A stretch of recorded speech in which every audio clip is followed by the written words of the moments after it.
जैसे कि हमें आग्रह किया गया था कि हमारे जो टॉपिक छूटे हुए हैं उन्हें हमें कंप्लीट करना है, और मैंने आपसे कहा था कि मंडे को मैं कुछ टॉपिक दे दूंगी। तो हमारा जो थर्ड यूनिट का टॉपिक छूटा था अप्रोचेज ऑफ करिकुलम ऑर्गेनाइजेशन। तो यहाँ पर विभिन्न प्रकार की अप्रोचेस की बात हम करते हैं। यहाँ पर हम टॉपिकल अप्रोचेस की बात करेंगे, यूनिट अप्रोचेस की बात करेंगे, कंसेंट्रिक अप्रोचेस की बात करेंगे, विभिन्न अप्रोचेस की बात करेंगे। तो सबसे पहले मैं टॉपिक ले रही हूँ टॉपिकल अप्रोचेस। टॉपिकल अप्रोचेस जिसे हिंदी में प्रकरण विधि कहा जाता है। तो आप नाम से ही समझ रहे हैं, टॉपिकल अप्रोचेस कहें या टॉपिकल मेथड कहें, ये वो काव्यम है या वो विधि है जिसमें एक प्रकरण को एक ही कक्षा में लेकर उसी ही कक्षा में उस प्रकरण से संबंधित सभी समस्याओं को दूर कर दिया जाता है। यानी कि वो प्रकरण एक बार समाप्त हो गया तो अगली कक्षा में फिर वो नहीं आएगा। जैसे हम एनसीईआरटी में लें, मैथ की एनसीईआरटी में लें, या हम मैथ साइंस लें एनसीईआरटी की, तो उसमें टॉपिक है तो वो उसमें टॉपिक 6th में है तो वो 6th में ही उसमें टॉपिक कंप्लीट हो जा रहा है। और यानी कि प्रकाश 7th में है तो प्रकाश से रिलेटेड जितना नॉलेज है उन्हें 7th में ही दे दिया जा रहा है। तो इस प्रकार किसी प्रकरण को एक ही विशेष कक्षा में उनकी आयु के अकॉर्डिंग, उनकी परिपक्वता के अकॉर्डिंग ध्यान में रखते हुए उन्हें पढ़ा दिया जा रहा है, तो वो हमारी टॉपिकल मेथड होती है। तो ये तो फिर टॉपिकल मेथड। अब हम इसकी मेरिट की बात कर रहे हैं कि टॉपिकल मेथड की मेरिट क्या होती है। तो सबसे पहली मेरिट तो यहाँ पर ये होती है, आप देख रहे हैं, आपको मैं हार्ड कॉपी भी दे रही हूँ, आप देख रहे हैं कि इसकी मेरिट, सबसे पहले मेरिट तो ये होती है कि जब टॉपिकल मेथड पे टीचर को अपना करिकुलम संपूर्ण करना होता है तो वो अपनी रुचि के अकॉर्डिंग करता है, अपने आइडियाज, अपने व्यूज को लेते हुए अपने उस टॉपिक को कंप्लीट करता है। दूसरा, यहीं पर आप दूसरी लाइन में देख रहे हैं कि मैंने कहां पर कह रखा है कि छात्रों को भी, बच्चों की विभिन्न आवश्यकताओं को, यहाँ पर बच्चों की भी उनकी क्षमताओं को, उनकी अभिरुचि को, उनकी योग्यता को ध्यान में रखते हुए टीचर उसको समझता है कि ये बच्चा कक्षा 6 का है तो कक्षा 6 के अकॉर्डिंग ही वो अपने उस मैटर को कंप्लीट करने की कोशिश कर रहा है। अगली मेरिट आप देख रहे हैं कि यह तार्किक और न्याय संगत तरीके से विषय वस्तु से निपटने की योजना प्रदान करता है। बिल्कुल, यहाँ पर बच्चे लॉजिक लगाते हैं।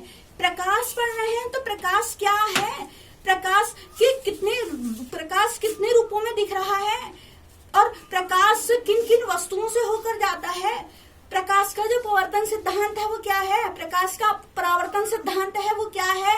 तो प्रकाश से रिलेटेड सभी समस्याओं को बच्चा तर्क लगा के, लॉजिक लगा के, प्रयोग द्वारा वहां पर उस चीज को कंप्लीट करके सीखता है। नेक्स्ट टॉपिक देख रहे हैं आप, यह छात्रों को उनकी विकासात्मक समायोजन के तथ्यों को समझने में मदद करता है। अब जैसे हम पढ़ते हैं ना, तो हम यहाँ पर आपको अभी प्याजे की थोड़ी याद दिलाना चाह रही हूँ कि प्याजे ने जो बच्चों को बांटा था उसने क्रॉस सेक्शनल और लॉन्गिट्यूडनल के रूप में बांटा था।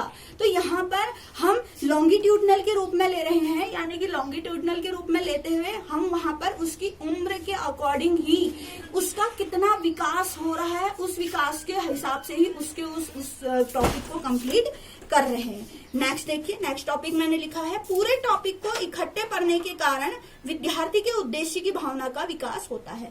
अब बच्चे को, मैंने पहले भी एग्जाम्पल लिया, अभी भी एग्जाम्पल ले रही हूँ कि बच्चा प्रकाश के बारे में पढ़ा रहा है तो वो प्रकाश का संपूर्ण ज्ञान उसी वक्त दे रहा है, तो बच्चे की क्यूरियोसिटी वहां पर शांत हो जा रही है, क्योंकि उसे प्रकाश से रिलेटेड सब चीज सीखने को मिल गया है। उसे प्रकाश क्या होता है, उसको जानने का उद्देश्य था, उसको जानने का ज्ञानात्मक उद्देश्य था, उसको जानने का भावनात्मक उद्देश्य था, उसको जानने का क्रियात्मक उद्देश्य था, वो वहां पर उसके सभी उद्देश्य पूर्ण हो रहे हैं, क्योंकि उसे प्रैक्टिकल रूप में भी सिखाया जा रहा है और ज्ञान को भी उसे दिया जा रहा है।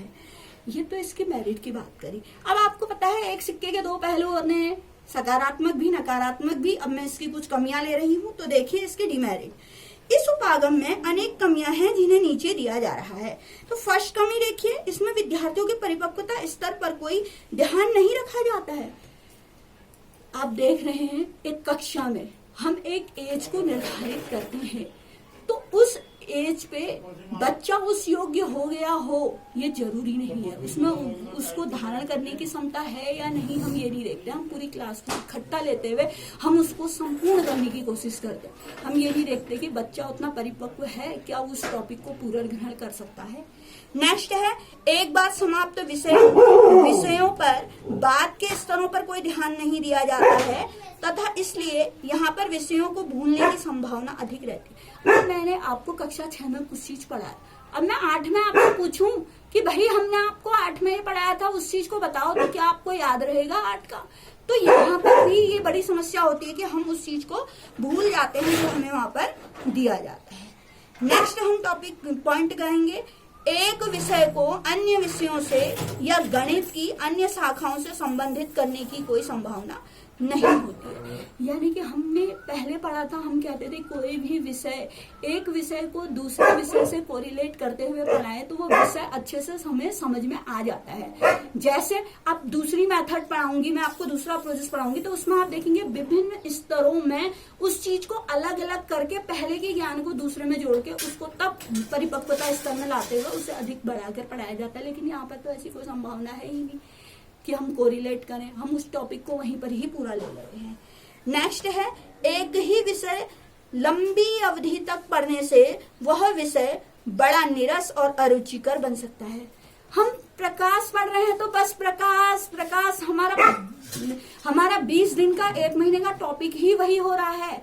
तो हमें जो इंटरेस्ट होता है कि हम नया ज्ञान सीखें, तो वहां पर हमें नया ज्ञान नहीं हो रहा है क्योंकि हम उस विषय को उसी चीज को पढ़ने में लगे। एग्जाम्पल, एक बच्चा 2 में पढ़ता है, उस 2 में बच्चे को प्लस सिखाया जा रहा है, तो वहां पर उसे माइनस गुणा कुछ नहीं, बस प्लस सिखाया जा रहा है। तो बच्चा एक बार सीख गया तो फिर उसका मन नहीं होता है, क्योंकि अलग अलग IQ लेवल के होते हैं, तो वहां पर वो सीख जाते हैं। कई बच्चों की उसमें क्यूरियोसिटी भी खत्म हो जाती है। नेक्स्ट, जब कोई टॉपिक जटिल या बहुत बड़ा होता है तो वह इकट्ठे नहीं पढ़ा सकते, उसे विभिन्न स्तरों में पढ़ाने की जरूरत पड़ जाती है। जैसे एक टॉपिक है, एग्जाम्पल गणित का समीकरण वाला है, हमें रैखिक समीकरण करना है। अब हम एक साथ ही एक घाती समीकरण भी ले रहे हैं, द्विघाती समीकरण भी ले रहे हैं, त्रिघाती समीकरण भी ले रहे हैं, तो ये जरूरी नहीं है। पहले हमें उसे एक चर वाला बताना है।